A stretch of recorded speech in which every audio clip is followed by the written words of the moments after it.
Friends, welcome to Aaron's kitchen. இன்னைக்கு நம்ம சேனல்ல பாசிப்பருப்பு ஜவ்வரிசி பாயாசம் எப்படி செய்யறதுன்னு பார்க்க போறோம். இதுல பாசிப்பருப்பு, வெல்லம், தேங்காய் பால் எல்லாம் கலந்து செய்யறனால அட்டகாசமான டேஸ்ட்ல இருக்கும்.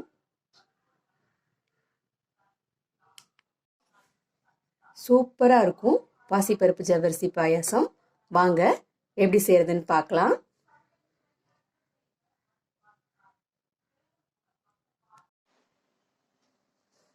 இந்த பாயாசம் செய்கிறதுக்கு 1 டம்ளர் பாசிப்பருப்பு ஒரு பேனில் போட்டு ஸ்டவ்வை மீடியம் ஃப்ளேமில் வச்சு பொன்னிறமாக வறுத்துக்கலாம்.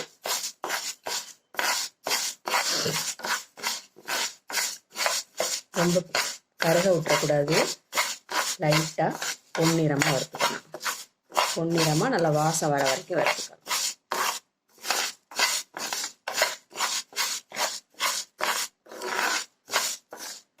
இதில் பாசிப்பருப்பு எல்லாம் போட்டு வெல்லம் எல்லாம் போட்டு சேர்னா ரொம்ப டேஸ்ட்டாக இருக்கும் இந்த பாயசம். நல்லா வாசம் வர வரைக்கும் பொன்னிறமாக வறுத்துக்கலாம். பாசிப்பருப்பு நிறம் மாறாமல் இப்படி வாசம் வர வரைக்கும் பொன்னிறமாக வறுத்துக்கலாம். இப்போ வறுத்தாச்சு. மீடியம் ஃப்ளேமில் வச்சு வறுக்கணும், கலர் மாறிடக்கூடாது. இப்போ வறுத்தாச்சு. பாசிப்பருப்பை நல்லா கழுவிட்டு குக்கரில் சேர்த்துருக்கேன். இதோட நான் 1 டம்ளர் ஜவ்வரிசி எடுத்திருக்கேன். அதை நல்லா கழுவிட்டு அதையும் சேர்த்துக்கலாம்.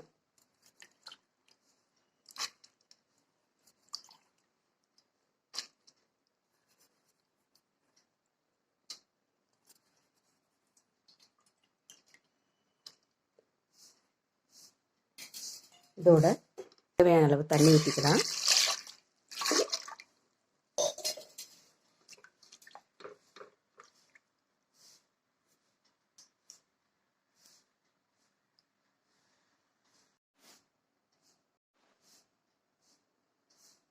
தேவையான அளவு தண்ணி ஊற்றி குக்கரை மூடிடலாம். குக்கரை மூடி ஒரு 4 விசில் வச்சு எடுத்துக்கலாம்.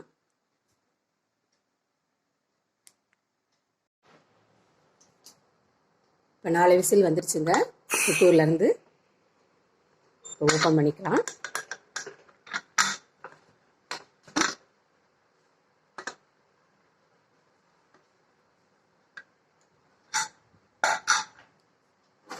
இப்போ பருப்பும் ஜவ்வரிசியும் நல்லா வெந்துருச்சு.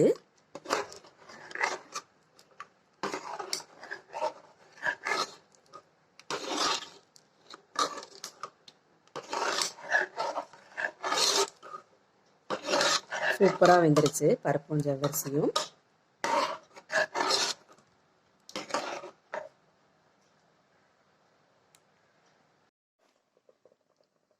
இப்போ அடுப்பு ஆன் பண்ணிக்கலாம்.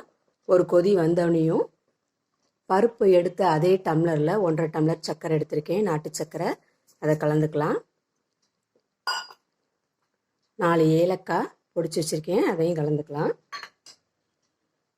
சர்க்கரை மெல்ட் ஆகிற வரைக்கும் நல்லா கலந்து விட்டுக்கலாம். நான் சுத்தமான நாட்டு சர்க்கரை போட்டிருக்கேன், அதனால் அப்படியே கலந்துட்டேன். நீங்கள் வெள்ளை வச்சுருந்தீங்கன்னா காய்ச்சி வடிகட்டி சேர்த்துக்கோங்க.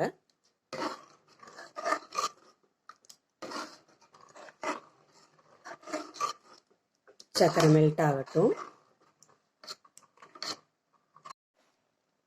சர்க்கரை நல்லா மெல்ட் ஆயிடுச்சு. இப்போ 1 கப் தேங்காய் பால் எடுத்து வச்சுருக்கேன், அதையும் கலந்துக்கலாம். தேங்காய் பால் சேர்த்துக்கலாம். அப்படி இல்லாட்டினா பசும்பால் காய்ச்சி ஆற வச்சு அதை கலந்துக்கலாம்.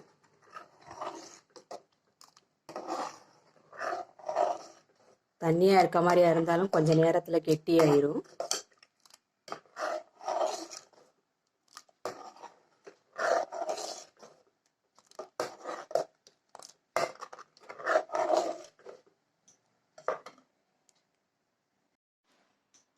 ஒரு பேனில் நெய் ஊற்றி முந்திரி பருப்பை போட்டு வறுத்துக்கலாம்.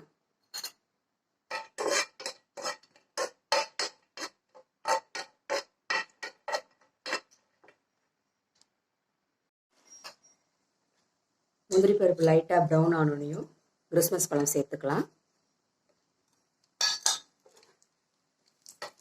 அது நல்லா பபுள் ஆகிற வரைக்கும் வறுத்துக்கலாம்.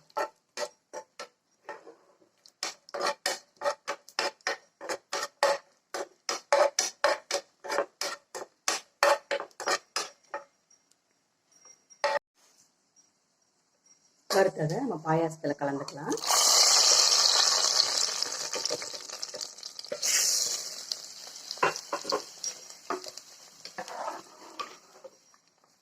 அவ்வளோதாங்க, சூப்பரான பாசிப்பருப்பு ஜவ்வரிசி பாயாசம் ரெடி ஆயிடுச்சு.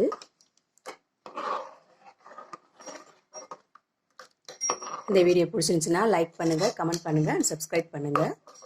தேங்க்யூ.